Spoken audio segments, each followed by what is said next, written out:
개각 일부를 개편할 것인가?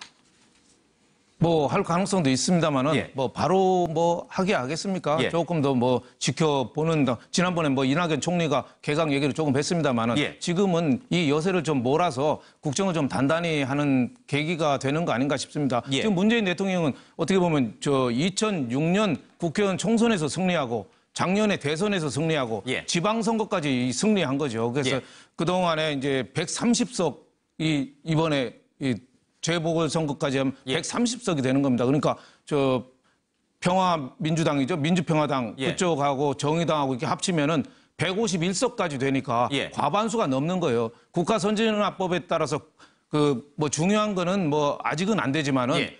또 과반수가 넘으니까 굉장히 중요한 건 국회에서 다수 과반수 통과를 또 할 수 있거든요. 예. 또 국회 상임위원이라든가 국회의장이라든가 여러 가지 좀 유리한 조건에서 또 국정을 펼 수 있다. 이런 점에서는 굉장히 긍정적이고 여기에 따라서 또 너무 무리하게 또 정계 개편이나 예. 이런 걸 추진하다 보면은 또 반발이 또 나올 수도 있고 또 자칫 오만해진다. 또 예. 이 정치나 경제는 항상 따라다니는 게 승자의 저주라는 말 있잖아요. 예. 승자가 겸손하고 그동안에 해둔 걸 단단히 해야 되는데 오히려 좀 오만해지면 또 반대로 역풍이 불 수도 있다. 이런 면에서 예. 저는 뭐 개각이나 뭐 이런 거는 좀 신중히 하지 않나 이렇게 생각이 됩니다. 예. 이 청와대 관계자 얘기했는데 국민은 늘 균형 감각을 갖고 투표하기 때문에 이번에 좋은 결과가 나왔다고 해서 2020년 총선이나 다음 대선까지 담보할 수 없게 지금부터가 국정 운영의 중요한 시기다라고 설명을 했다고 합니다. 딱 이 말을 있는 그대로 좀 지켜야 될 것 같습니다. 오만해지는 순간 국민이 다시 회초리를 들 것이다. 국민은 늘 균형 감각을 갖고 투표를 한다라는 점을 명심해야 될 것 같습니다.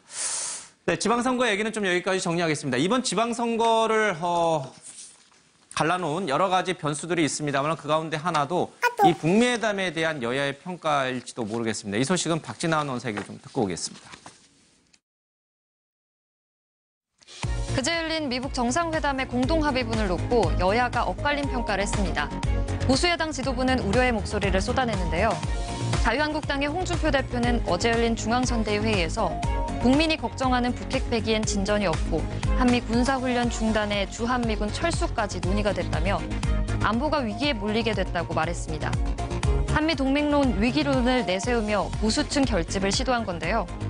바른미래당의 안철수 인재영입 위원장도 회담을 보고 걱정스런 마음이 커졌다며 미북 회담에 대한 비판을 쏟아냈습니다. 바른미래당의 유승민 공동대표는 한미동맹과 주한미군에 대한 생각을 알고 싶다며 자신의 SNS에 글을 올렸는데요. 문재인 대통령을 간접적으로 비판했습니다. 이 외에 다른 당들은 어떤 평가를 했을까요? 미북 정상회담 결과에 대해 환영한다는 입장인데요. 더불어민주당은 현대사에서 가장 중요하고 위대한 순간으로 기록될 거라고 극찬했고요. 민주평화당은 완전한 비핵화와 체제 보장을 확인한 것만으로도 큰 성과라며 긍정적 전망을 했습니다. 미래를 위해 과감한 결정을 내린 미국과 북한 두 정상에게 찬사를 보낸다며 정의당도 덕담을 건넸습니다. 네, 북한 문제 넘어가기 전에 뭐 그렇게 크게 중요한 이슈는 아닙니다만 가십성 이슈이긴 합니다. 이거 잠깐 짚고 가죠. 수감 중인 MB 옥중 투표, 박근혜는 보이콧이라고 했는데 이수희 변호사님, 네. 박근혜 전 대통령은 투표하기가 어려웠나 보죠? 이런 표현 투표할 맛이 안 나지 않았을까 싶기도 하고. 그럼 이명박 대통령의 맛이 난 겁니까? 이명박 대통령 아직까지 의지가 있는 거고 그런 차이 아닌가 싶습니다. 그래서 제 나름의 해석입니다. 의지가 있다 하면 자신이 억울함을 풀고 나갈 수 있다는 의지. 여전히 이제 그러니까 그런 예. 그러니까 받아들이기 어렵다 이런 거 아닐까요? 예, 박근혜 전 대통령 그러나 내가 투표를 한들 무엇하리 뭐 이런 약간 자포자기적인 마음이었다. 그것이 좀 갈라놨다. 알겠습니다. 자, 북미 회담 소식인데 트럼프 대통령 한미 연합훈련 중단을 재확인했고 청와대는 여러 방안이 필요하다라고 했고 수용 시사를 했다라고 얘기를 좀 하고 있습니다. 트럼프 대통령의 한미 훈련을 값비싼 워게임이라고 격하했다. 동맹 가치 훼손하는 악수다 이런 얘기했고요. 전문가들은요 어떻게 북한의 주장과 동일한 주장을 할 수 있느냐라고 하면서 굉장히 실망하는 그런 글씨 역력한 것 같습니다. 그동안은 이 트럼프 대통령의 강한 대북 제재 압박 조치를 환영했던 전문가들이 정작 트럼프 대통령이 한미훈련을 중단하겠다고 하니까 갑자기 트럼프 대통령에 대해서 싸늘한 시선과 평가를 내리고 있습니다. 차두현 의원님. 네. 한미훈련 중단 그리고 네. 주한미군 철수 언젠가는 철수하고 싶다. 그러나 지금은 아니다라고 얘기는 했죠. 네네. 그리고 종전선언이 곧 있을 것이다. 세 가지 이슈가 다 맞물려 들어가는 것인데 적대적 관계가 사라지면 네. 굳이 많은 돈을 들여서 훈련을 할 필요는 없는 거잖아요. 그러니까 경제적인 이유, 상식적인 선에서 생각해 본다면? 일단 이제 두 가지 차원에서 예. 볼 수가 있어요. 첫 번째는 지금 그 월게임이라고 표현했던 트럼프 예. 대통령이 이 훈련은 지금 아마 전반적인 맥락상은 괌이나 본토에서까지 이 전략 자산이 전개돼서 예. 이 현지에 있는 우리 한반도에 있는 그 이 미군이나 이제 우리 군하고 예. 합동훈련을 하는 것들을 연합훈련을 하는 것을 얘기를 하고요. 예. 지금 트럼프 대통령은 이게 이제 북한한테는 자극적일 수가 있다라고 얘기하는 거고. 예. 굳이 얘기하자면은 지금 전략 자산을 동원해서 북한 코앞에서 이렇게 하는 훈련 자체가 예. 북한에게도 오히려 도발적일 수 있다라고 얘기한 것 같아요. 연합훈련 전체를 도발적이라고 얘기한 거하고는 조금 틀리고요. 예. 예, 지금 얘기하신 바와 같이 저도 과거에는 연합훈련을 먼저 협상칩으로 쓴 데는 반대하는 편이었어요. 예. 다시 말해서 북한이 그냥 다 이제 먼저 중지해라. 이렇게 얘기하는데 대응할 필요는 없다라고 봤지만 지금 어쨌든 미국 그 합의에 의해서 앞으로 지금 좀 지켜봐야 되겠지만 북한도 지금 움직이겠다라고 분명히 한 거거든요. 예. 그리고 그 트럼프 대통령이 분명히 얘기한 게 선의의 협상이 지속되는 동안 in good 예. faith라는 거는 사실은 협상 지속을 얘기하는 게 아니라 북한이 합의 지켜나가는 거 지금 이제 지켜보면서 그 잠정적으로 이제 예. 안 한다라고 얘기하는 거기 때문에 이거는 제가 보기엔 그렇게 우려할 필요가 없다고 생각이 되고요. 예. 아까 말씀하셨지만 정확하게 얘기하면 조기에 종전선언을 할 것이다가 아니라 조기에 종전이 이루어질 것이라고 얘기한 건데 예. 사실 트럼프 대통령은 여전히 종전선언이라는 실탄을 아끼고 있어요. 예. 그런 면에서 만약에 폼페이오 장관 그 내한하면서 얘기한 대로 2년 반 내에 정말 비핵화가 예. 이루어지고 이렇게 되면은 아마 종전선언 평화체제도 그에 따르게 될 거예요. 예. 지금 얘기하셨지만 그렇게 되면 사실은 대적관이 달라져요. 예. 그러면 우리의 작전 계획도 바뀌고요. 연합훈련을 하더라도 가상적인 누구인지 예. 그다음에 구체적으로 한미 동맹의 임무가 과연 한반도 방어에만 국한될 건지 예. 아니면 여기에 평화 유지 활동이나 거기에 따라 훈련 성격 자체가 완전히 바뀌어지거든요. 예. 그렇기 때문에 일단 이 차원에서 훈련이나 동맹 자체, 그다음에 주한미군의 임무 역할을 다시 한번 고민해 본다라는 차원에서 접근을 해야지. 예. 이걸 건드리게 되면 지금은 무조건 위험하다. 이 발상은 조금 문제가 있죠. 우리 한국 내부의 보수적 성향이 강한 오피니언 리더들 그리고 보수층들은 한미 동맹이 굳건해야 한다는 얘기를 그동안 수없이 해왔습니다. 그리고 그 한미 동맹을 가끔 가다가 흔들려고 하는 사람이 나타난 그러니까 이쪽 진영이 되겠죠. 이쪽 반대 진영 사람들에 대해서 어떻게 한미 동맹을 깰 수가 있느냐라고 해서 굉장히 비판적인 시각들을 갖고 왔는데 정작 지금 한미 동맹을 흔들고 깨는 것은 우리 쪽의 좌파 인사, 좌파 대통령 그런 분들이 아니라 미국이란 말이에요. 그러니까 보수 언론과 그 보수층의 오피니언 리더들이 굉장히 당황하는 기색이 역력한 것 같아요. 자, 이분들도 좀 생각이 바뀌어야 되는 것인지 어떻게 보십니까? 이게 바뀌셔야 되죠. 그러니까 예. 지금 트럼프와 김정은이 만날 수 있었던 것이 이제 예. 왜 가능했느냐라고 하는 차원에서 좀 이제 물음을 던져야 된다. 예. 그러니까 뭐 만나면 안 된다라든지 만나야만 했어야 한다라든지 예. 이제 규범이나 당위의 문제가 아니라 만날 수 있었던 상황의 변화를 봐야 되는 거거든요. 예. 트럼프는 뭐 여러 가지 국내적 요인도 있지만 지금 예. 새롭게 미국이라는 나라 자체가 새로 전략을 재편해야 되는 상황입니다. 이게 지금 새롭게. 예. 그러니까 뭐 이 지금 그 북미 관계 이게 북미 정상회담이라고 하는 것은 이제 의미 예. 또 향후 비핵화의 문제는 핵무기를 없애자라고 하는 뭐 아주 뭐 순수한 그 평화의 지향 이 예. 부분도 또 있지만 한편으로는 세계 러시아의 관계, 중국과의 관계, 일본의 관계 다 새로 재편하는 거거든요. 예. 특히 일본을 중심으로 했었던 동아시아 안보 방위 전략 같은 경우에는 지금 미국이 이제 크게 변화할 가능성을 갖고 예. 있는 겁니다. 그래서 이 부분은 계속 보여왔던 거고요. 그래서 지금 우리 뭐 한국의 여러 그 보수적 오피니언 리더들이나 뭐 이런 한미 안보 부분의 전문가 분들이 이제 사실 굉장히 새로운 프레임 속에서 또 새로운 이제 이 예. 이론과 시각에서 좀 이 사태를 접근해야 할 그런 필요가 있다 보이죠. 예. 그러나 조선일보를 비롯한 몇몇 보수 언론들은요, 이 부분에 대해서 굉장히 강도 높게 트럼프 대통령을 비판하는 논조의 기사들을 쓰고 있습니다. 회담 1시간 30분 전에 폼페이오 김영철의 회동인데 몸단 미국이 물러섰다 이런 얘기를 했고요. 황당한 말 바꾸기 자화자찬 혼자 신난 트럼프라는 얘기도 좀 전하고 있습니다. 그리고요, 주요 미국 내 외신들도 트럼프 대통령이 미국에게 또 쏘갔다. 뭐 이런 얘기의 그런 기사들도 좀 내놓고 있습니다. 김정은 완전한 비핵화이지 트럼프는 CVID로 받아들였다라고 하는데 이런 부분에 대해서는 미국 내 여론의 평가가 그렇게 썩 좋지만은 않다라고 일부 언론들이 전하고 있습니다. 차대현 의원님, 정말로 미국 내부에서 트럼프 대통령이 너무 성급하게 북한에게 선물을 준 것인지 자신의 제복 11월 재선을 위해서 중간 선거를 위해서 뭐랄까 쇼를 한 것인지 정말 미국 언론들이 보는 시각이 정말 그런가요? 표현은 조금 다르지만은요. 그 의견이 다수인 건 맞아요. 예. 하다못해서 이제 국내 일부 언론에서 뉴욕타임즈는 긍정적으로 평가했다 그러는데 뉴욕타임즈에 실제로 이 기사를 들어가 보면 약간 시니컬해요. 합의해가지고 앞으로 이행한다라고 하는데 한번 해봐 말대로 한번 지켜보겠다 이런 그거거든요. 그리고 분명히 왜냐하면 사실은 이게 북한하고 만났다라는 문제가 이 문제가 되는 게 아니고요. 미국 언론이 주목하고 있는 거는 일단은 트럼프 대통령 같은 경우에 좀 전에 국내 정치 얘기 나왔지만 국내 언론하고도 필요 이상으로 싸웠단 말이에요. 미국 내 언론하고도. 그다음에 지금 트럼프 대통령이 사전에 한 2개월 동안 연일 리얼리티 쇼 하듯이 이 정도 성과가 나올 거야 했는데 실질적으로 나온 그 현재 외형상의 합의문 성과는 상대적으로는 굉장히 이제 좀 조촐하단 말이에요. 그러다 보니까 거기에 대한 비판 차원으로 이해를 하시면 되겠고요. 어떻게 보면 지금 트럼프 대통령이 이번 합의에서 이 합의문을 만들어낸 다음에 저는 일단 만남 자체를 만들었다라는 거.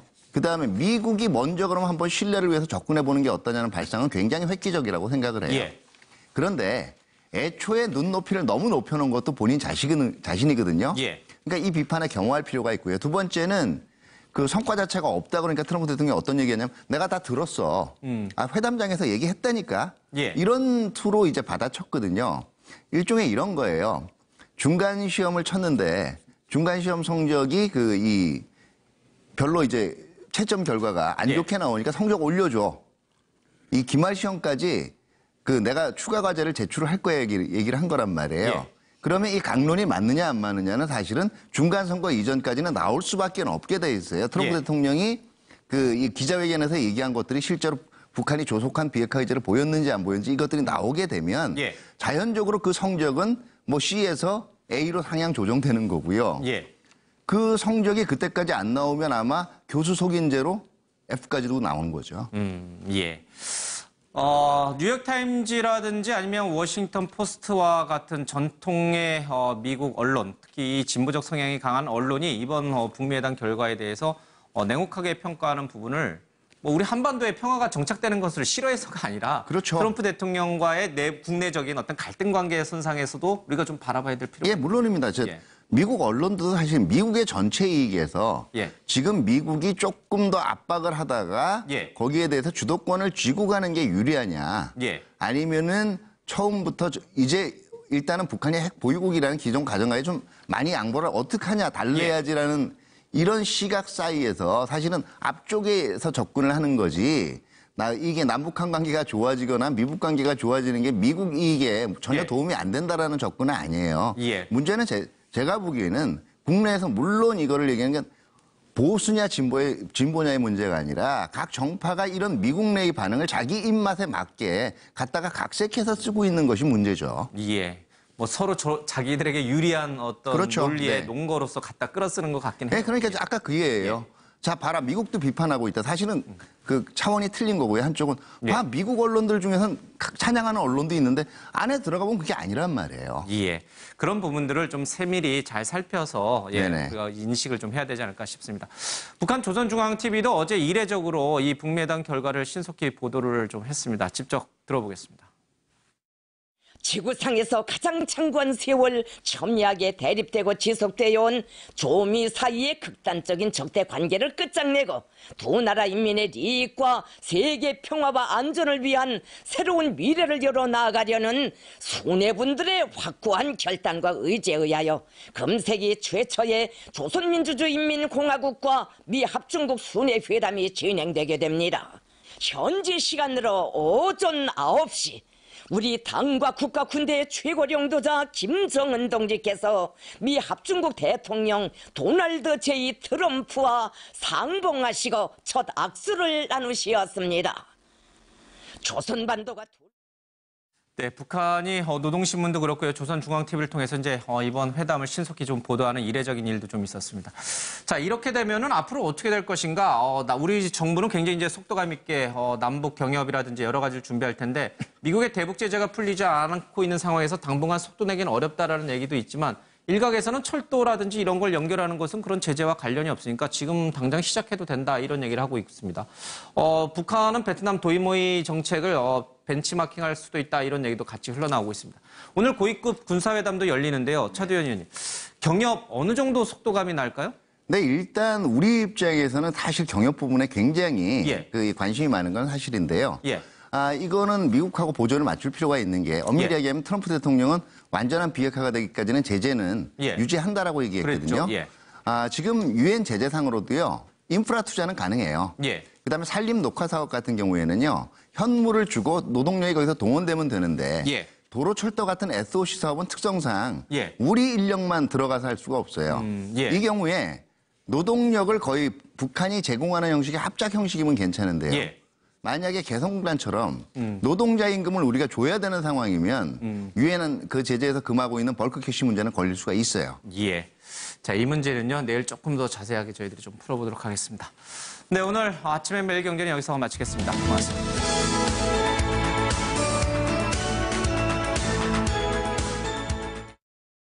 틀니를 착용하고도 편하게 드시고 싶다면 폴리덴트가 있습니다. 폴리덴트는 틀니를 단단하게 고정해주어 작은 음식물 조각이 끼는 것을 방지하는 데 도움을 줍니다. 마음 놓고 즐기세요. 난 다음 주 휴가. 좋겠다. 들어가자. 야, 그거 닷컴 아니야? 응, 닷컴이야. 닷컴? 호텔 예약은 호텔스닷컴. 닷컴이야, 닷컴이야? 에어리즘. 열과 습기가 사라져 쾌적하고 시원하게. 땀과 열을 빠르게 날려버리는 신소재 이너웨어. 에어리즘. 유니클로. 직수라면 깨끗해서는 안 됩니다. 어느 한 곳만. 큐밍은 오염의 사각지대 없이 3중 풀케어. 큐밍 풀케어 직수형 레몬 정수기. 직수 정수기도 현대백화점답습니다. 큐밍. 가려워. 참을 수 없이 가려운 무좀. 광범위 항진균제 카네스텐으로 뿌리 뽑으세요. 무좀 아웃. 카네스텐. 올라간다. 세상의 높이가. 우리가 만든 길을 따라 세상은 위로 넓어진다. 수직의 길로 세계를 넓히다. 현대 엘리베이터. 안녕 아송아. 응 안녕. 동생이야? 같이 놀래? 야 우리 친구 와다. 키가 작은 우리 아이 때가 되면 클까요? 키 클 수 있을 때 키워주는 게 중요합니다. 더 늦기 전에 아이클 타임으로 키워주세요. 두드림. 꼭꼭 숨어 있으면 땅에서 신랑감이 짠 하고 나타나니? 내 여보야는 내가 직접 찾는다. 내 손으로 딱 내 마음에 쏙. 가장 스마트한 결혼 중개 앱 여보야. 다 믿고 맡길 때가 있을까? 똑똑 원룸 오피스텔 임대관리 똑똑한 스마트하우스에 맡기세요. 임대관리도 월간 보고도 똑소리 나죠? 모두 입금됐네. 똑똑한 주택 임대관리 스마트하우스. 당신의 서큘레이터 DC 모터인가 아닌가? DC 모터로 소음은 줄이고 소비 전력은 낮추고 강한 바람까지. 파세코 DC 서큘레이터. 미니멀 디자인의 스마트한 기능까지. 디자인과 성능 모두 마음에 들어요. 파세코 DC 서큘레이터. 선 없이도 돌아가네? 이 생각 누가 했지? Think smart. 파세코 음주전용 스킬에서 시작 808 1위 수출 808 정말 좋아요 여명 808 신제품 여명천사. 여명천사? 정말 좋아요. 포영레저에서 골프장과 리조트, 호텔을 동시에 사용할 수 있는 무기명 신개념 이용권이 나와서 화제라고 하는데 지금부터 자세히 알아보겠습니다. 일반 이용권은 기간 이후 소멸되는데 이 상품은 2천만 원대 예치금으로 무기명 카드까지 이용하고 기간 이후에 돌려받을 수 있습니다. 국내 여행하면 제주도와 강원도 아니겠습니까? 네, 위치도 바로 제주와 강릉, 서울에서 가까운 안성까지 이용하기 좋은 곳만 모았습니다. 강릉 최대 규모 호텔 객실은 연간 20일이나 이용할 수 있습니다. 제주 아데닐 리조트 객실은 79%까지 할인 이용 가능하고요. 안성 아데닐 골프클럽 최대 33% 4인 동일하게 할인. 제주 아데닐 골프클럽 4인 동일하게 최대 53% 할인. 게다가 골프장은 팀 할인으로 4인까지 동일하게 할인받을 수 있고 주중주말 상관없이 혜택이 파격적이라고 합니다. 서해종합건설에서 반환 보증하는 트래블 에디션 멤버십 카드 문의 1600-9356.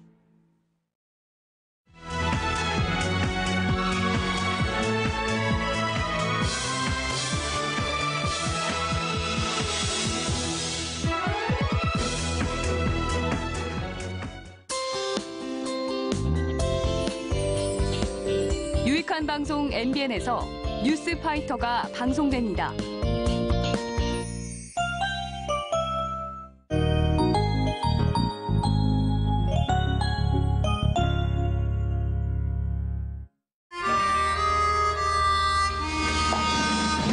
오랜만에 진짜 자식들은 뭐 말하면 안 들어. 않은 개목군들이 좀 많은 상황이고요. 그리고 좀 기술적으로 뭐 장기 이평선까지 좀 하락해 있는 뭐 캔서로비 지금 뭐 200일선 근처에서 한 6% 기술적 반등 시도 나오려는 모습도 볼 수 있고요. 그리고 뭐 특별한 것은 뭐 유진 로봇이 최근에 뭐 단기 이평선을 따라서 좀 이렇게 반등 시도 나오고 있는데 오늘도 한 3일선에서 지금 한 5% 상승하는 모습도 나오고 있고요. 그래서 지금 좀 정리를 하자면은 코스닥이 현재 지수가 870인데 지금 많은 것들이 좀 이슈가 좀 묶인 것 같아요. 뭐 그 북미 정상회담도 좀 지나는 상황이고 FOMC에서도 좀 매파적인 이슈가 좀 나왔고 그리고 또 향후에 또 좀 살펴봐야 될 거는 뭐냐면 아셔야 되는 게 분명한 게 아셔야 되는 게 뭐냐면 이제 유럽 ECB랑 또 일본 BOJ에서 이제 통화 정책 회의가 열릴 텐데 거기에서도 좀 FOMC에서의 그런 뉘앙스, 그런 흐름으로 좀 통화정책 회의가 좀 내용이 좀 발표가 되는지 아니면 좀 유한 매파적인 게 아니고 좀 비둘기파적인 그런 좀 스탠스가 나오는지도 향후에 좀 체크가 필요하다 그런 말씀 꼭 드리고 싶고요. 그래서 코스닥 870은 좀 지켜져야 조금 더 좀 투자 심리가 좀 좋은 좀 개별 종목군들도 그렇고 업종별로도 흐름 양호할 수 있겠다 그런 말씀 드릴 수 있겠습니다. 네, 오늘은 남북경협주 전반적으로는 좀 쉬어가고 있기는 한데 특징적인 것은 퍼스텍이라든지 유진 로봇과 같은 이제 지뢰 제거 관련한 좀 모멘텀이 있는 종목들은 좀 오름세를 보이고 있고 또 북미 미군 유해 송환 합의 소식이 전해지면서 오늘 DNA 링크와 함께 뭐 랩지노믹스, 마크로젠 그리고 전반적으로는 이러한 관련주들의 흐름이 그래도 좀 탄력적으로 나타나면서 남북경협 이런 대북주 안에서는 오늘 좀 개별적인 이슈와 함께 좀 오름세를 보이고 있습니다. 한솔신책도 이제 남북경협주를 묶이는데 지난 거래일에 이제 연체 관련한 좀 악재가 나오면서 급락이 나왔는데 오늘 바로 이에 대한 하락분을 모두 만회하면서 8% 좀 반등에 나오고 있고 웨크론도 역시 오늘 이런 지뢰재개 관련한 기대감과 함께 좀 오름세를 보이고 있습니다. 오늘 게임빌 펄어비스와 같은 일부 게임주들도 좀 반등에 나서주고 있습니다. 펄어비스 같은 경우 최근에 지속적으로 하락을 하다가 오늘 좀 그래도 탄력적인 반등에 나오고 있고요. 코스닥 시장에서도 2차 전지 관련해서 P&E 솔루션 또 LNF와 같은 종목들이 오름세를 보이면서 상대적으로 좀 선방하는 흐름을 보이고 있습니다. 스마트폰 부품주 안에서 KH바텍의 지난 거래 10% 급등에 이어서 오늘도 좀 추가 상승이 이어가면서 바닥권 탈피에 좀 박차를 가하고 있는 상황이고요. 아프리카 TV도 월드컵과 함께 좀 이런 스포츠 이벤트와 더불어서 최근에 상승 흐름을 이어가고 있습니다. 자, 워낙 오늘은 좀 개별주 양상으로 펼쳐지고 있는 상황입니다. 코스피 시장 0.7% 하락, 코스닥 시장 0.5% 내림세를 보이면서 좀 쉬어가는 흐름 속에서도 개별주 양상이 좀 역력하게 나타나고 있다라고 보시면 될 것 같습니다. 자, 외환시장 출발 분위기 확인해 보도록 하죠. 북미 정상회담 이후에 좀 원달러 환율 좀 상승으로 마무리를 지었었고 간밤에 FOMC 회의 이후에는 과연 또 어떤 움직임을 보일지 원달러 환율 흐름 잠시 후에 좀 짚어보도록 하겠습니다. 오늘은 1,080원선 위로 좀 올라오고 있는 상황인데요. 자세한 출발 분위기 유한타증권 박종범 부장 연결해 들어봅니다. 안녕하세요. 안녕하십니까. 네, 오늘 출발 분위기 좀 어떻게 보고 계십니까? 네, 오늘 달러 환율은 일단 화요일보다 6.8원 급등한 1,084원으로 개장했습니다. 이번 주 대형 이벤트들을 소화하면서 시장에서는 달러 강세, 원화 약세로 반응을 보이고 있는 상황인데요. 대형 이벤트에는 먼저 지난 화요일 역사적인 북한과 미국의 정상회담을 들 수 있겠습니다. 공동 합의문의 내용을 보면 포괄적인 내용으로 북한의 체제를 보장한다는 내용과 북한은 완전한 비핵화를 위해서 노력한다는 내용이 담겼는데요. CBID는 언급되지 않으면서 후속 실무회담이 개최될 것임을 시사했습니다.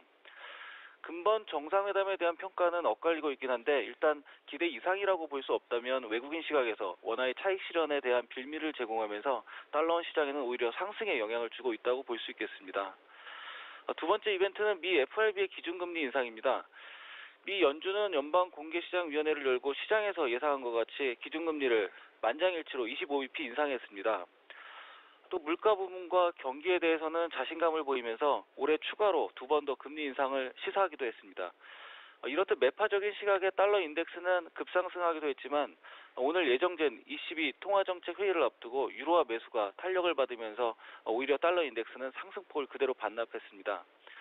다만 자금 이탈 우려가 가속화될 우려가 높아지면서 아르헨티나, 터키 등 신흥국 통화는 약세를 보였는데요.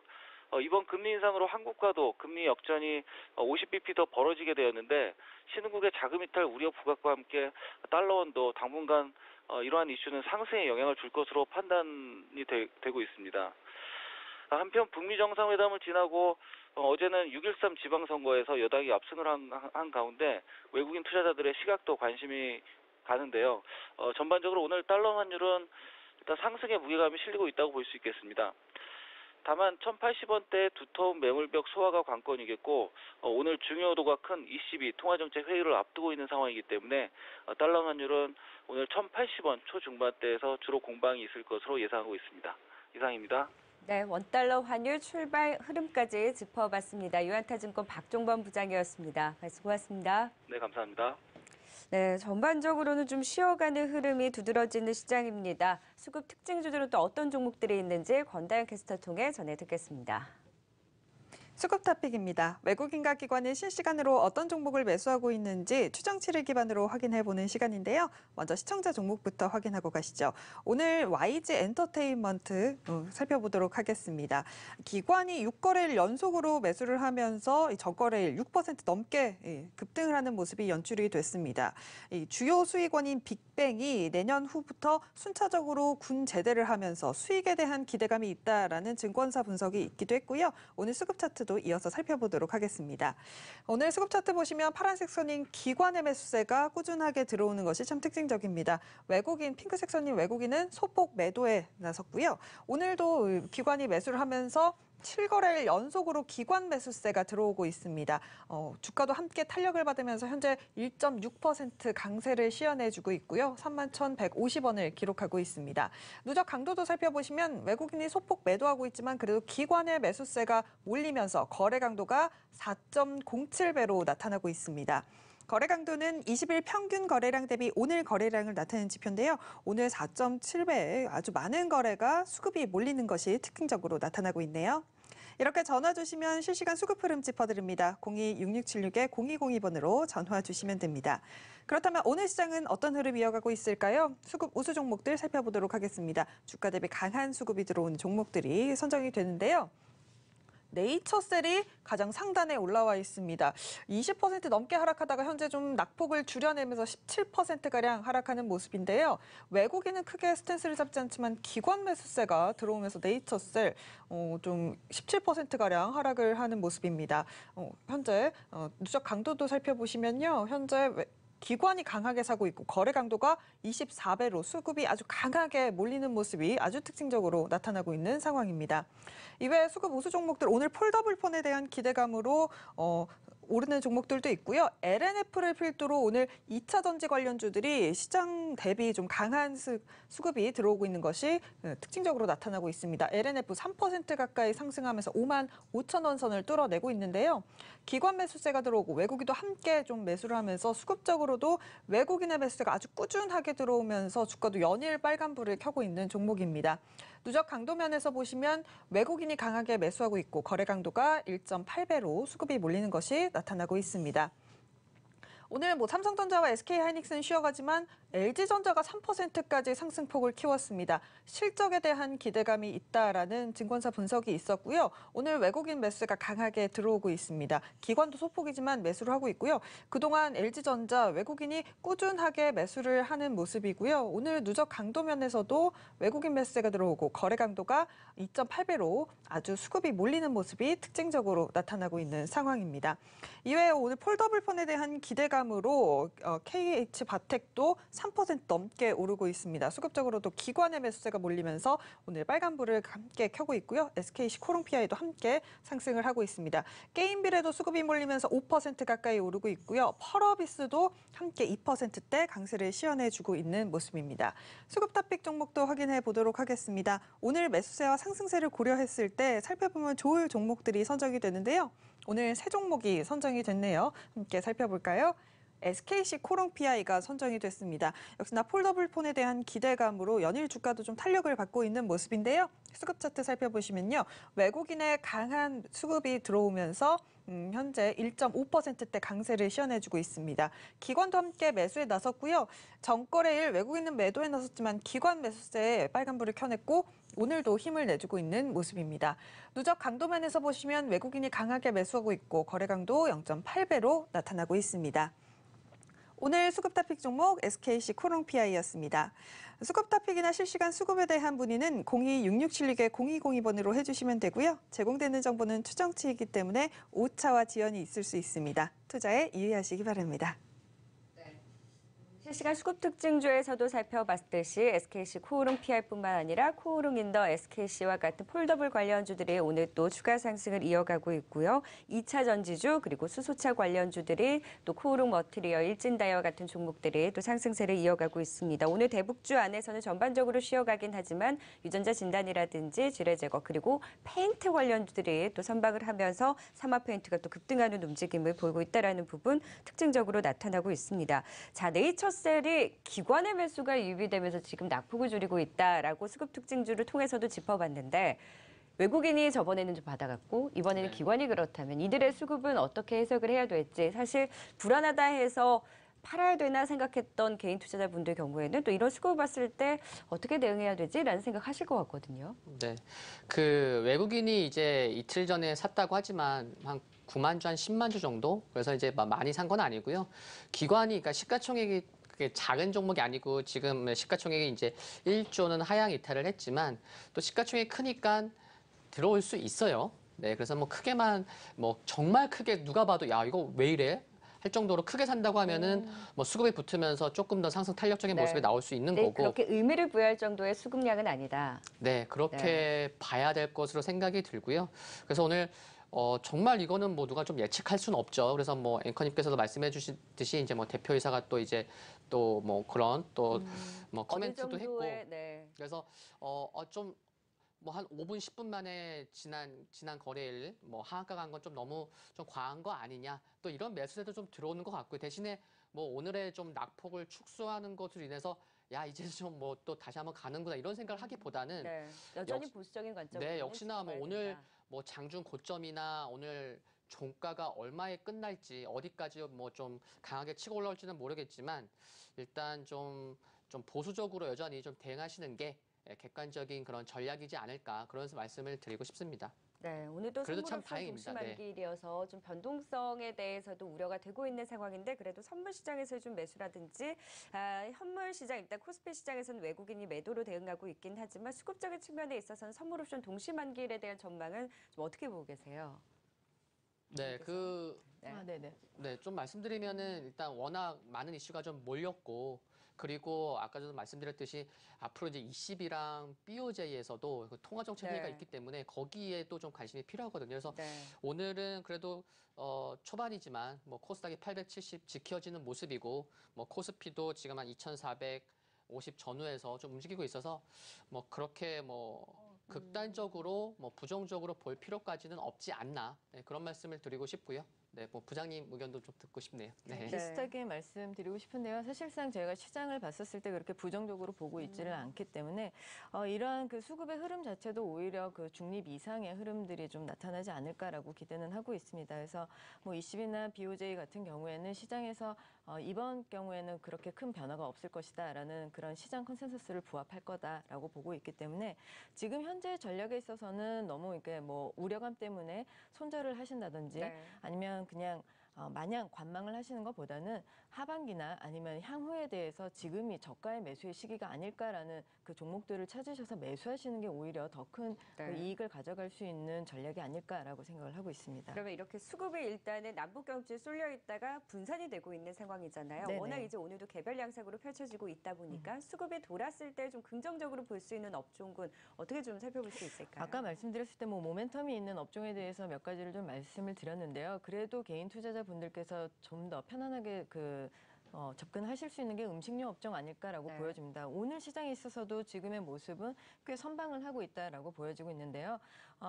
지난 뭐 거래일에 대해서 특징적인 종목들을 꼽아보셨을 때 최근에 계속적으로 음식료 업종들에 대한 그 기업들이 꼽히는 네. 것들을 보실 수 있었겠습니다. 그래서 여기에 대해서는 한편에서는 남북 경협주, 그러니까는 남북 관계가 개선이 됐었을 때 이에 대한 식품에 대해서 식량에 대한 지원이 일어날 거기 때문에 Q가 늘어날 것이다라는 기대감들이 있으셨을 텐데 이러한 테마성으로 테마성으로 분류가 되는 것이 아니고 실질적으로 펀더멘탈이 좋아지고 있다라는 거에 좀 주목을 해볼 만하다라고 보여집니다.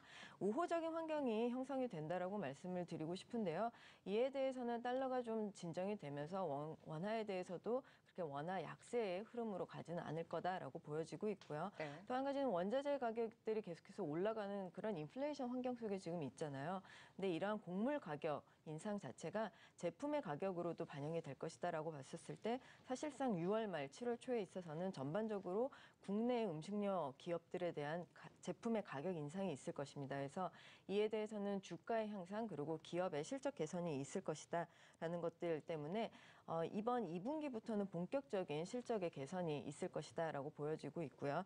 또 한 가지는 남북 교류에 대해서도 좀 확장되는 수요를 기대를 해볼 수도 있겠다라고 말씀을 드렸는데 이보다 먼저 가시화되는 것들이 바로 중국 시장입니다. 네. 그래서 중국 시장에 대해서도 온라인 채널들을 좀 확대해 나가는 그런 기업들의 노력들이 보여지고 있고요.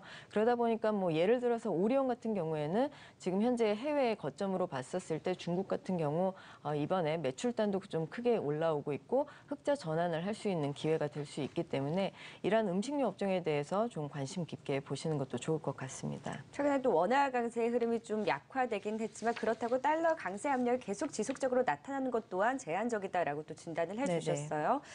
오늘 이제 음식료 관련주도 상대적으로 좀 선방을 하고 있는 상황에서 저가에서 좀 대북 이슈로 더해지면서 투자 심리가 개선이 됐고 여기에 중국 시장에서 또 개선에 대한 기대도 있는 만큼 부담 없이 좀 접근을 해볼 수 있다. 음식료 업종에 대한 긍정적인 시각까지 들어봤습니다. 빠르게 순환매가 돌면서 좀 개별주 양상으로 펼쳐지는 시장 안에서 박자를 또 잘 탈 수 있는 전략 계속해서 세워봐야 될 것 같습니다. 자, 그렇다면 지금 시점에서 또 어떤 종목에 관심을 가져보면 좋을지 오늘장 관심주 먼저 이상엽 위원의 의견부터 들어볼까요? 네, 지금도 좀 시장이 좀 부진한 가운데 2% 상승하고 있는데 오늘 좀 YG 엔터테인먼트 관련해서 네. 좀 소개를 해드릴까 합니다. 많은 분들이 아시겠지만 이제 빅뱅의 이제 군입대로 좀 시장에서 분명히 소외된 부분이 있는데요. 이제 그 블랙핑크가 내일 15일 컴백을 합니다. 이제 첫 번째 미니 앨범 뭐 스퀘어업이 내일 공개될 예정인데 이제 스퀘어업의 그 메시지를 좀 보니까요, 뭐 당당하게 맞서다라는 그런 의미를 지니고 있어서 음악의 이제 컨셉이 좀 뭐 성숙하고 뭐 강렬하지 않을까 그런 기대감 좀 가질 수 있겠고요. 제가 이제 뭐 방송 원고를 좀 작성하면서 좀 어제 좀 살펴봤는데 유튜브 구독자 수를 살펴봤습니다.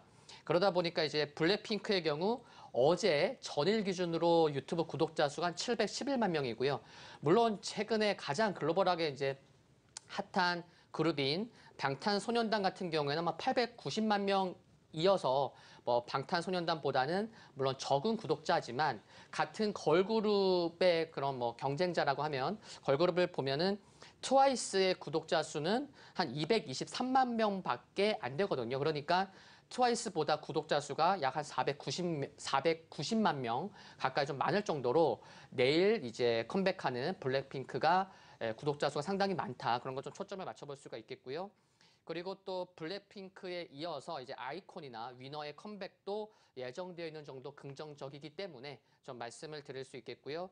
그리고 수급도 보면은 뭐 외국인과 기관 수급 양호한 거 알 수가 있겠고 그래서 목표가로는 한 35,000원 정도 볼 수 있겠고요. 손절가로는 28,900원 제시해드리겠습니다. JYP 엔터의 주가를 트와이스가 이끌었다면 이제 네. YG 엔터테인먼트의 주가 또 블랙핑크가 얼마나 이끌어줄 수 있을지 일단 기대감으로 지난 거래 6% 상승을 했고 오늘도 좀 긍정적인 흐름을 이어가고 있습니다. 관심주로 제시를 해주셨고요. 윤보은 부장께서는 어떤 종목도 관심 갖고 계세요? 네, 저는 오늘 코스맥스에 대해서 말씀드리려고 하는데요. 사실상 화장품주가 그동안 뭐 작년 같은 경우는 중국의 사드 이슈로 그렇게 좋은 모습들이 아니었습니다. 근데 올해 봄부터 봤었을 때는 오히려 이런 사드 이슈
하겠습니다. 서강대학교 경제학과 김영익 교수 자리해 주셨어요.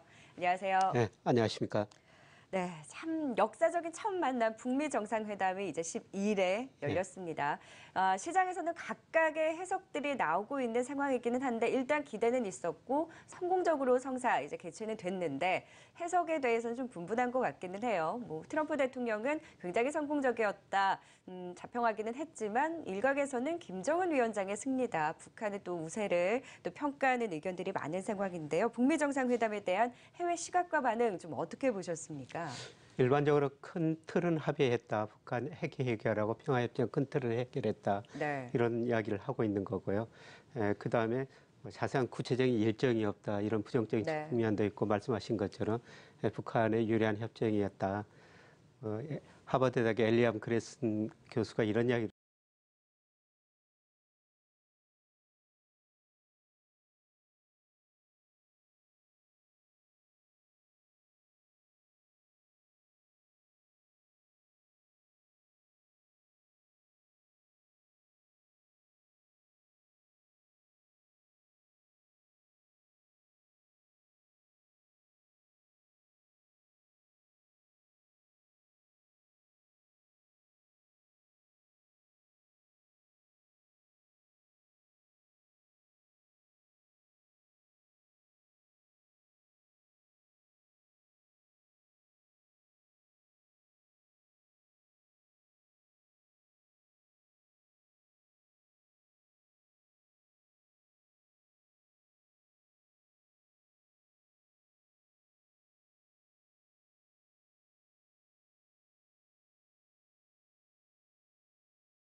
또 우리 31%, 우리보다 훨씬 높습니다. 코스피는 약 21% 정도로 추정이 되는데요. 전반적으로 우리나라가 배당성이 굉장히 더 낮은 거죠. 그래서 배당성이 낮기 때문에 주가가 저평가됐다, 이렇게 지금 볼 수가 있습니다. 일반적으로 그 주가를 결정하는 이론적식 보면은 배당금을 분모에다 1 플러스 금리 마이너스 기업 수익 증가율로 할인한 거거든요. 네. 그래서 배당이 낮으니까 한국 주가가 상대적으로 낮을 수밖에 없었다, 그런 평가인 것이죠. 그래서 정부가 이제 배당에 대해서 조금 더 재촉을 하고자 좀 간섭에 나서지 않았습니까? 그렇다면 우리 기업들 배당을 더 늘릴 가능성도 좀 기대를 해볼 수 있을까요? 예, 충분히 그 늘릴 가능성은 있어 보입니다. 우리가 97년 외환위기를 겪었고 2008년 미국의 시장은 글로벌 금융위기를 겪었는데요. 그러면서 기업들이 많이 구조조정을 했어요. 기업들이 없어졌다는 것이죠. 그러면서 그 근로자들이 많이 해고가 됐는데요. 이제 구조조정하는 가운데 국민소득 GNI라고 그러는데요. 거기서 보면은 기업이 차지하는 비중은 늘어났고, 그다음에 가계 몫은 줄어들었어요. 그림 한번 제가 보여드리면요. 97년 외환위기 전에는 가계가 국민소득에 가져가는 비중이 한 71%였거든요. 그런데 그게 한 62%로 줄어들었습니다. 기업 몫은 16%에서 한 25%로 늘어났습니다. 저 그림을 보면은 97년에 한 2008 글로벌 금융위기를 겪으면서 가계는 상대적으로 가난해졌고 기업은 상대적으로 부자가 됐다는 것이죠. 그래서 기업 소득을 가계 소득으로 이전시켜야 되겠다. 그게 정부 정책의 방침이거든요. 그러려면 기업들한테 임금을 올려달라, 혹은 투자 고용을 늘려달라, 배당을 더 달라, 네. 정부가 이렇게 요구하는 거죠. 그런데 요새 우리나라 기업체 CEO들 만나면 별로 임금 안 올려줍니다. 한국의 임금은 하방 경직성이 너무 강하다는 거죠. 한 번 올려주면 내리기가 쉽지 않다는 겁니다. 네. 미국은 탄탄력적인 거거든요. 그래서 앞으로 경제가 나빠지면 임금 좀 깎아야 되는데 깎을 수가 없기 때문에 지금 올릴 수 없다는 거고요. 그다음에 작년 말 기준으로 보면 우리 기업들이 현금성 자산을 575조나 가지고 있거든요. 그만큼 돈을 많이 가지고 있다는 네. 것은 투자할 때가 마땅치 않다는 겁니다. 그래서 이 돈 가지고 좀 투자를 해줘야지 고용도 늘어나고 그러는데 투자처가 마땅치 않은 그렇죠. 겁니다.